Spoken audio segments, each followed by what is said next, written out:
pour la coupure du ruban. Madame Roussel Galliana, adjointe au maire chargée du commerce et des marchés. À ma droite, Monsieur Toucha, président des Halles et Marchés. Ensuite, Monsieur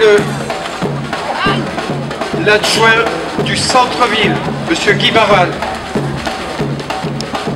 Et à la gauche de Madame Roussel Galliana, les deux conseillers départementaux, Madame Maud Monkin et Monsieur Jérémy Balek. Voilà. Là, on est prêt. Appeler le représentant des commerçants du marché, Thierry.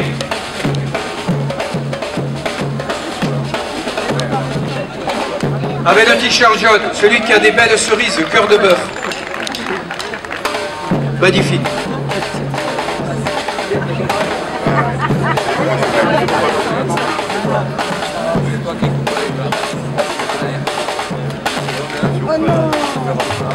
Gardez la pause.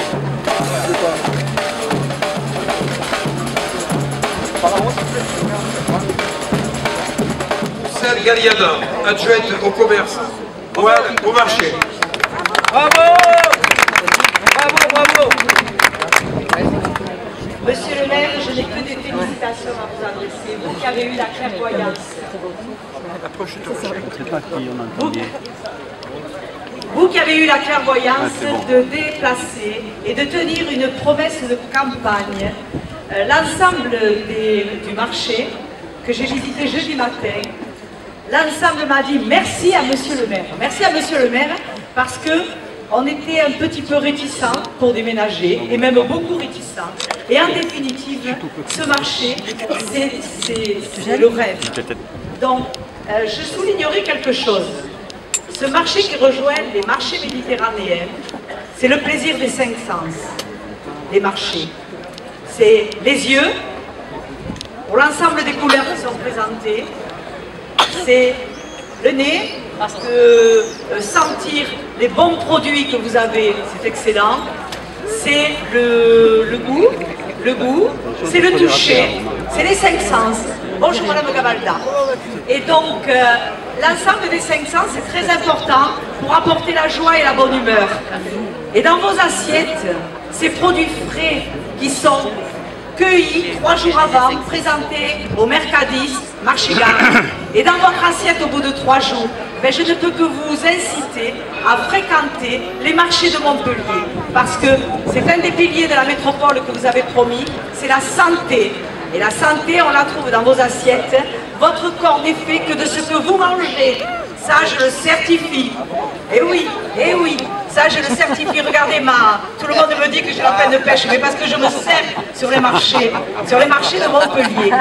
Donc, l'effort consenti en argent public est quand même de 200 000 € pour arriver à avoir un marché digne de la métropole et de Montpellier.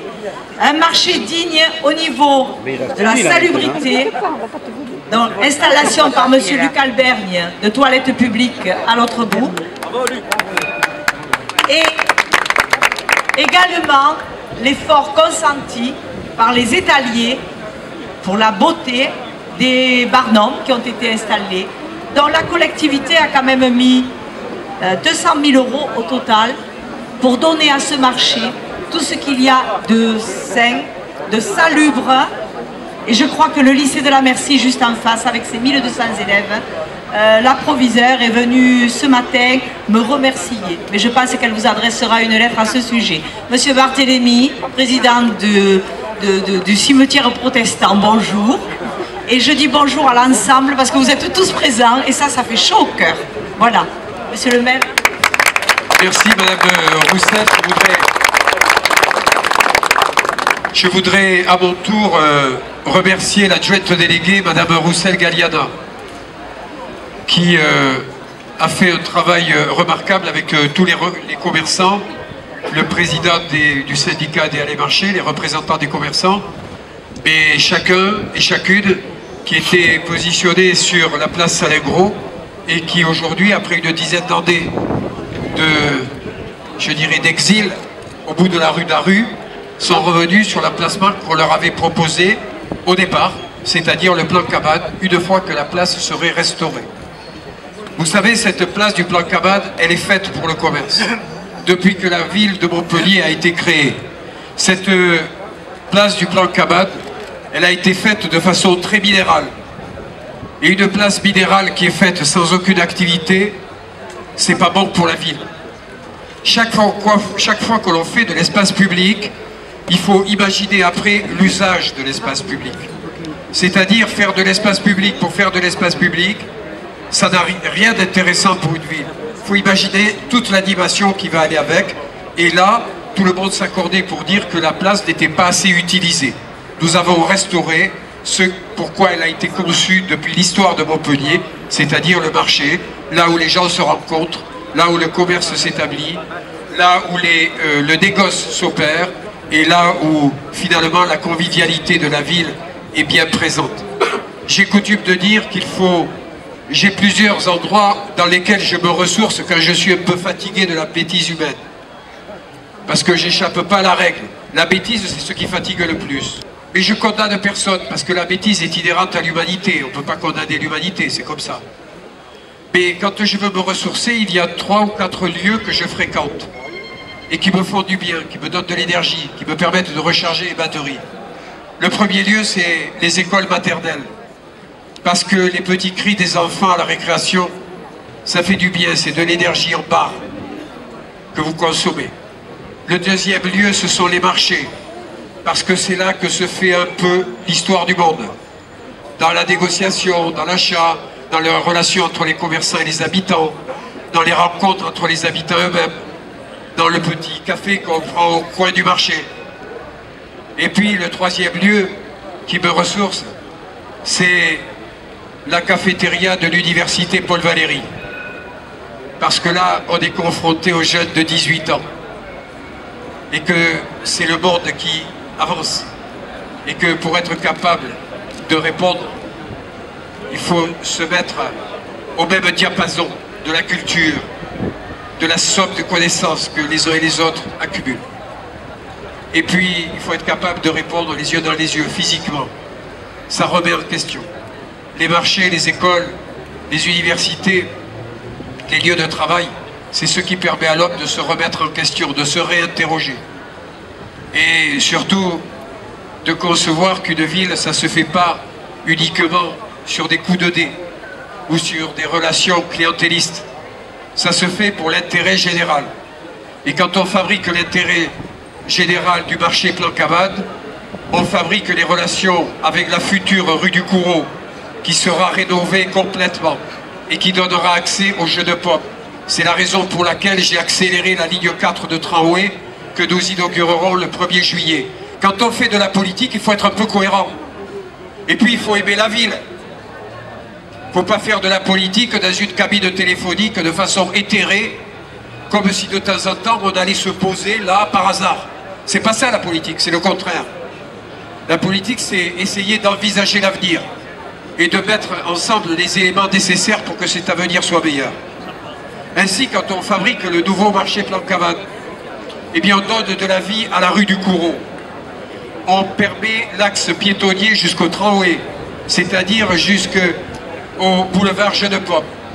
Mais aussi, on facilitera bientôt l'accessibilité piétonne de la rue d'Aru, qui conduira à la future place Salingro, qui sera réhabilitée dans la foulée avec de l'espace public, avec des zones ombragées et l'environnement conforté, mais aussi avec du parking, en faisant que l'accès à la Sainte Famille soit facilité pour les parents qui amènent leurs enfants.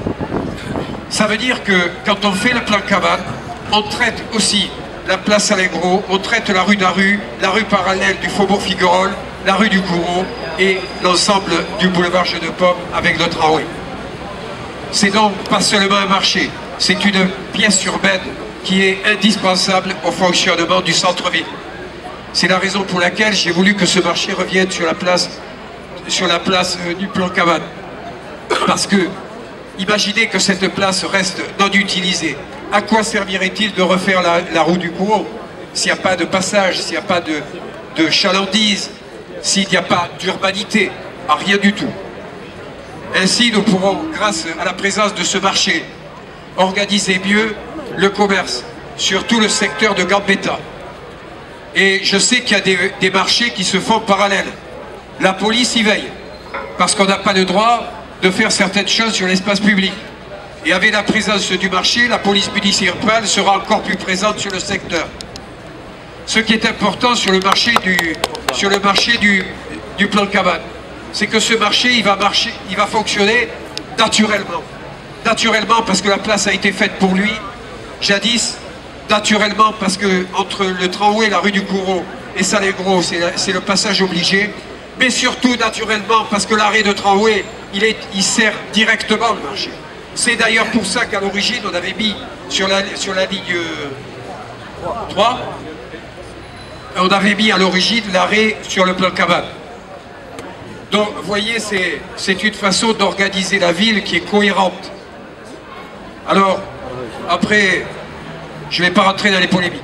Moi, ce que j'attends de vous, tous, toutes, Montpelliérains, Montpelliérains, commerçants, commerçantes, c'est que la vie de ce marché se fasse en bon terme, avec les clients, les commerçants, mais aussi avec tous les riverains, avec les services municipaux. Parce que le deal qu'a trouvé avec chacun d'entre vous, le marché avec Madame Galliana, les services du commerce, eh bien c'est l'intelligence. Nous avons réglé un certain nombre de situations particulières qui étaient dues au fait qu'il y avait eu des habitudes qui avaient été prises et que nous sommes en train d'évaluer d'abord et de régler ensuite. Il est hors de question que la Bercy soit handicapée par le marché, puisqu'elle va refaire sa nouvelle rentrée ici, par le portail principal. Eh bien, les mesures ont été prises en concertation avec le directeur ou la directrice de la Bercy. Même chose pour les commerçants ici sur le secteur qui ont une prégnance particulière avec l'espace public. Eh bien, là aussi, c'est pareil, il y a eu une série d'accords qui ont été trouvés et c'est l'occasion pour moi de remercier tous les services de la ville, en particulier le directeur général des services, Monsieur Fida, et je décline, Monsieur Lopez pour les services commerciaux, et puis la mission Grand Cœur, Monsieur Baudin qui est là, parce que c'est avec la mission Centre-Ville que nous avons réglé un certain nombre de choses. Ce marché qui fait apparition aujourd'hui sur le plan cabane, réapparition, c'était une promesse qui n'avait pas été tenue, pas par moi, mais par l'ancienne municipalité. C'était une bonne idée de le faire revenir. Et bien aujourd'hui, nous sommes dans le droit fil de la tradition montpelliéraine, celle qui organise sur les villes du Midi des marchés sur les places publiques ouverts. Lorsque vous allez en Midi-Pyrénées, sur le centre des villages, le marché est fermé, c'est une halle avec des tuiles. Ici, c'est ouvert. On est plus près de la mer, il fait plus chaud. C'est pas le même temps, il pleut moins. Eh bien, c'est une ville de la Méditerranée. Eh bien, nous allons restaurer par ce marché le visage de la Méditerranée à Montpellier. Merci à tous, merci aux habitants, merci aux riverains et merci à ceux qui vont faire vivre ce marché tous les jours, sauf le dimanche.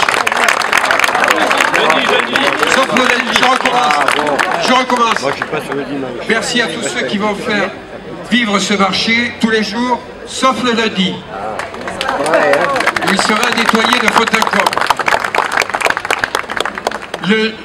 Et je rappelle, et je remercie les adjoints qui se sont occupés de ça, Madame Galliana, et puis Valérie Bartas, elle est où? Monsieur Luc Alberde, qui s'est occupé de tout l'espace public, Madame Bartas qui s'est occupée de la propreté et de l'organisation avec les services de la ville. Et Monsieur Rabi Youssous pour tous les éclairages publics, qui est vice-président. Il est où? Voilà, merci à tous et bon marché.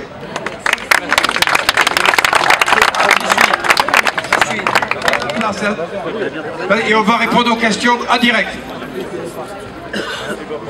Cette dame me dit la chose suivante.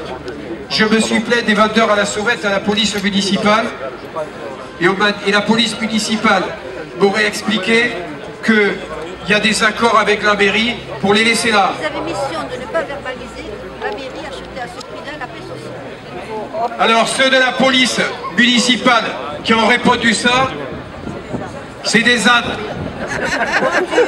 Parce que c'est faux. La police municipale a ordre, lorsqu'elle passe sur les lieux, de demander aux vendeurs à la sauvette de partir s'ils n'ont pas payé leur emplacement. C'est les ordres que j'ai donnés. Voilà.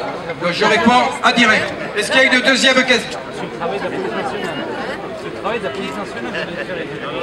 C'est le travail de la police nationale. C'est le travail de la police nationale. Est-ce qu'il y a une deuxième